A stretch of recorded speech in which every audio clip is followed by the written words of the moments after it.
అందరికీ నమస్తే అండి. వెల్కమ్ టు అభిరుచి వంటలు. ఎంతో టేస్టీ సింపుల్ స్వీట్ రెసిపీ అయిన పనస్తోనల్ని ఈరోజు మనం రెడీ చేసుకుందామండి. అప్పటికప్పుడు స్వీట్ తినాలనిపించినప్పుడు ఇలా చేసుకుని పెట్టుకుంటే 15 రోజుల వరకు ఇవి నిల్వ ఉంటాయండి. మా వీడియోని ఎక్కడ స్కిప్ చేయకుండా చూడండి. మా ఛానల్ ఫస్ట్ టైం చూస్తున్నట్లయితే సబ్స్క్రైబ్ చేసుకోండి. ఒక గిన్నెలో 1 కప్పు మైదాని జల్లించి తీసుకోండి. ఈ పనస్తోనల్ని బీరగుత్తులని, సంపెంగ పువ్వులని అనేక పేర్లతో కూడా పిలుస్తారండి. ఇలా జల్లించుకున్న పిండిలో 1/2 టీ స్పూన్ సాల్ట్ని వేసి ఒకసారి కలుపుకుందామండి. 2 స్పూన్ల ఆయిల్ని కాచి వేసుకుందామండి.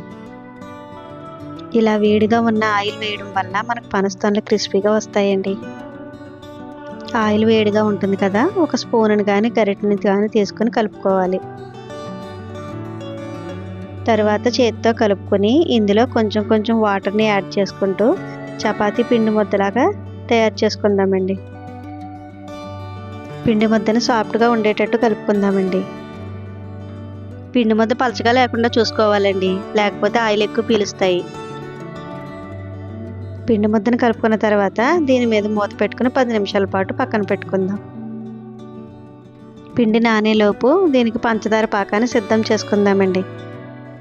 ఒక గిన్నెలో 1 కప్పు షుగర్ని వేసుకొని 1/2 కప్పు కన్నా తక్కువగా వాటర్ని యాడ్ చేసుకొని పంచదారని బాగా కరగనివ్వాలి.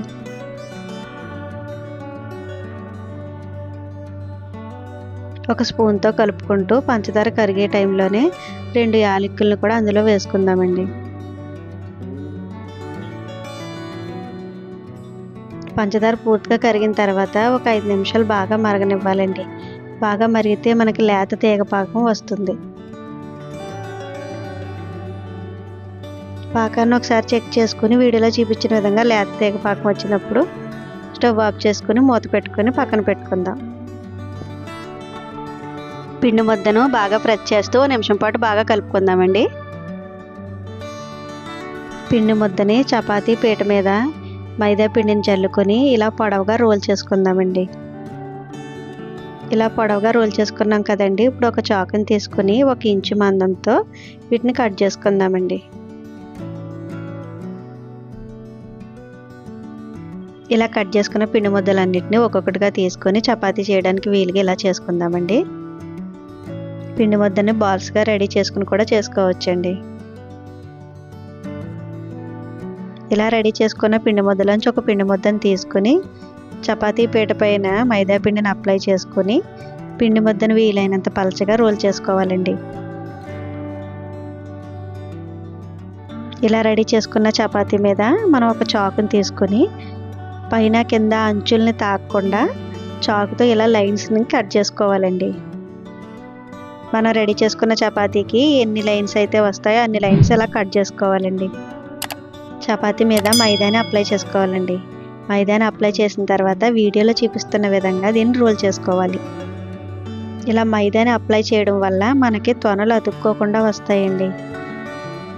చపాతీ మొత్తాన్ని వీడియోలో చూపించిన విధంగా చేసిన తర్వాత చివర్లని ఒకసారి గట్టిగా ప్రెస్ చేసుకోవాలండి. ఇలా రెడీ చేసుకున్న పనస్తోనల్ని ఒక ప్లేట్లోకి తీసుకుందామండి. ఇదే విధంగా మనం రెడీ చేసుకున్న పిండి ముద్దలన్నింటినీ ఇలా పనస్తోనలుగా రెడీ చేసుకుందాం. మైదా ఇష్టం లేకపోతే వీటిని గోధుమ పిండితో కూడా రెడీ చేసుకోవచ్చండి. ఇలా రెడీ చేసుకున్న పనస్తోనలన్నింటినీ డీప్ ఫ్రై చేసుకుందాం. స్టవ్ పై కడాయి పెట్టుకుని కడాయిలో డీప్ ఫ్రైకి సరిపడా ఆయిల్ని వేసుకుని ఆయిల్ కొద్దిగా హీట్ అయిన తర్వాత మనం రెడీ చేసుకున్న పనస్తోనలు వేసుకుందామండి.